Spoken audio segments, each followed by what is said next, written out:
podcast Ngopi Ngobrol Inspiratif bersama saya, hostnya Cecilia Mangera. Hari ini kita akan membahas sebuah topik menarik yang sering dianggap sama guys, yaitu tim dan grup. Apa sih sebenarnya perbedaannya, apa sih pentingnya, dan bagaimana caranya kita bekerja secara efektif di keduanya. Oleh karena itu, untuk menjawab semua pertanyaannya, kita sudah bersama seorang narasumber guys, yaitu yang sudah bersama kita di samping saya. Siapa sih kak namanya? Halo semuanya, perkenalkan nama saya Muhammad Ahbab Bilhaq. Saya mahasiswa aktif semester 5 di Universitas Pendidikan Muhammadiyah Sorong, program studi manajemen. Oke, jadi kita sekarang sedang sama Kak Ahbal ya. Kak Ahbal, Iya, Kak. kita mau tanya nih. Kita nih sering mendengar istilah tim dan grup itu sama. Jadi menurut Kak Ahbal, apakah istilah tim dan grup itu sama menurut Kak Ahbal? Coba. Kalau menurut perspektif saya itu berbeda sih Kak. Untuk tim sendiri itu adalah sekumpulan orang yang memiliki tujuan yang sama, tapi mereka dalam menggapai tujuan itu tuh mereka selalu bersama-sama gitu, selalu ngerangkul satu sama lain gitu. Nah, sedangkan grup itu sendiri sekumpulan orang yang mungkin punya tujuan yang sama nih, tetapi dalam mereka menggapainya itu mereka bekerja masing-masing gitu, nggak ngerangkul, nggak bareng-bareng gitu Kak. Itu sih Kak menurut saya. Jadi guys, menurut Kak Ahbal, tim dan grup itu berbeda guys.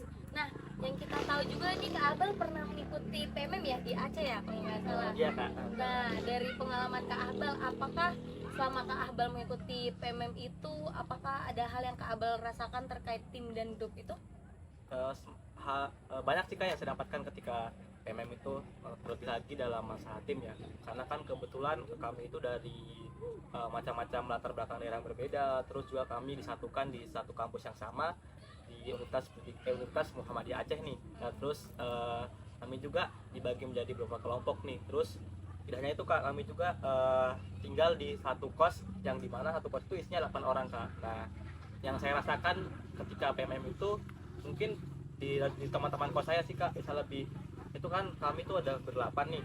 Nah, di situ kita tuh kadang-kadang ya tau lah anak-anak kos ya kayak itu, kadang kita nggak punya uang, kadang kita apa namanya makan bersusah gitu kan kalau berkirim orang tua nih. Terus ya itu saya lebih ngerasakan tim itu ketika saya kos itu Kak. Jadi ketika saya nggak punya uang, itu teman-teman saya tuh ada tuh Kak bantu saya gitu. Jadi saat yang langsung itu sudah terbangun ini personal branding saya kayak itu, kepekaan buat ngebantu orang gitu Kak.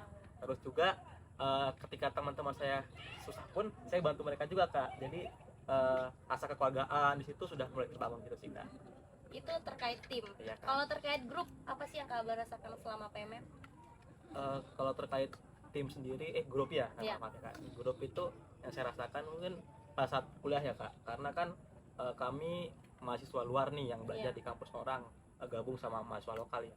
Mungkin kita juga belum akrab sama mereka gitu. Jadi ketika mungkin pas kita kuliah kita dapat kelompok, kita tugas kelompok gitu tuh, mereka tuh lebih kayak memikirkan diri mereka sendiri tuh loh, nggak memikirkan kita, nggak lihat kita juga gitu Kak. Mungkin ya efek nggak kenal juga sih Kak. Itu sih yang saya rasakan. Tapi berbaur sama mereka. Kalau berbaur sih berbaur Kak, tapi lebih ya gitu Kak, cuma sekedar kenal gitu aja Kak. Jadi kalau grup itu menurut Kak Ahbal itu kayak bersama-sama mengerjakan sesuatu tapi tugasnya masing-masing. Iya Kak, gitu sih Kak yang saya rasakan. Oke, nah terkait PMM juga nih, apakah dari tim yang Kak Ahbal rasakan tadi waktu sama teman-temannya dan grup itu waktu Kak Ahbal belajar di kampus tersebut, apakah ada personal branding Kak Ahbal yang dapatkan benefitnya apa sih yang sampai sekarang Kak Ahbal rasakan? Jadi personal branding yang aku dapatkan dari tim dan grup ke PMM itu, yang untuk tim sendiri ya Kak ya, itu yang saya rasakan itu saya lebih punya kepekaan sosial sih Kak terhadap teman-temanku gitu. Kayak ketika saya melihat teman saya susah, saya ngebantu mereka gitu. Jadi begitupun juga timbal balik mereka ke saya. Terus juga yang saya rasakan tuh ini Kak, saya lebih bisa beradaptasi dengan teman-teman di PMM itu sih Kak. Karena kan kita kan punya latar belakang yang berbeda, daerah yang berbeda, bahasa yang berbeda. Terus gitu saya bisa beradaptasi dengan mereka sih Kak. Terus yang saya rasakan juga itu kolaborasi Kak. Jadi ketika saya punya ide mungkin kegiatan atau apa gitu, begitupun dengan teman saya, kita bisa gabungkan ide gitu Kak. Terus yang saya rasakan juga itu kolaborasi Kak. Jadi ketika PMM itu ketika saya punya ide dan teman-teman saya punya ide itu kita bisa mengutarakan ide-ide itu Kak, buat mungkin adakan satu program atau apa gitu Kak. Terus personal branding yang kebangun ketika saya PMM itu yang grup ini ya, itu tuh saya jadi lebih tahu sih Kak apa tuh fokus tugas saya dan saya pun juga tidak berharap bantuan kepada orang lain Kak. Jadi saya juga apa namanya berusaha sendiri gitu Kak, karena kan itu kan saya kerja sendiri gitu, terus apa tidak ada terlibat bantu campur tangan orang lain gitu Kak. Gitu Oh sih itu Kak, ya saya. kalau dari grup. Nah sekarang kita mau tanya nih Kak Abal, apakah ada tips dari Kak Abal sendiri, dari pengalamannya Kak Abal dari sama PMM itu, dari tim maupun grup, apakah ada tips bekerja secara efektif di keduanya itu? Untuk tips dari dan trik dari saya sih Kak, untuk tim dan grup ya, untuk itu apa kita lebih ini sih Kak apa Oh namanya sama ya jawab untuk tipsnya dari keduanya. iya sama sih Kak. Yang pertama itu kita lebih ngebangun komunikasi yang efektif Kak, jadi tidak hanya komunikasi satu arah tapi semua dua arah gitu Kak, jadi antara saya dan teman-teman saya gitu Kak.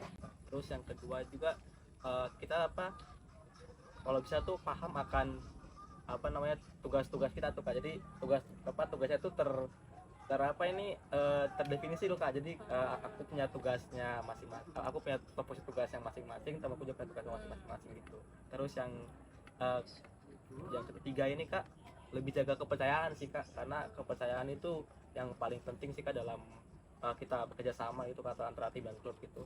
Terus yang terakhir itu evaluasi Kak. Jadi evaluasi itu kan ketika mungkin selama kita bekerja atau melaksanakan kegiatan apa gitu Kak, ketika ada masalah-masalah atau apa yang kurang itu kita bisa bahas di evaluasi gitu Kak. Mungkin itu aja sih Kak tips dan trik dari saya. Wah ternyata banyak sekali ya insight yang kita dapatkan dari narasumber kita Kak Abal. Jadi dari sini kita bisa tahu ya guys, kalau grup dan tim itu berbeda. Jadi kalau grup itu lebih leluasa ya Kak, lebih santai. Tapi kalau tim itu lebih kayak terstruktur. Tapi mereka ya sama-sama punya tujuan yang baik ke depannya.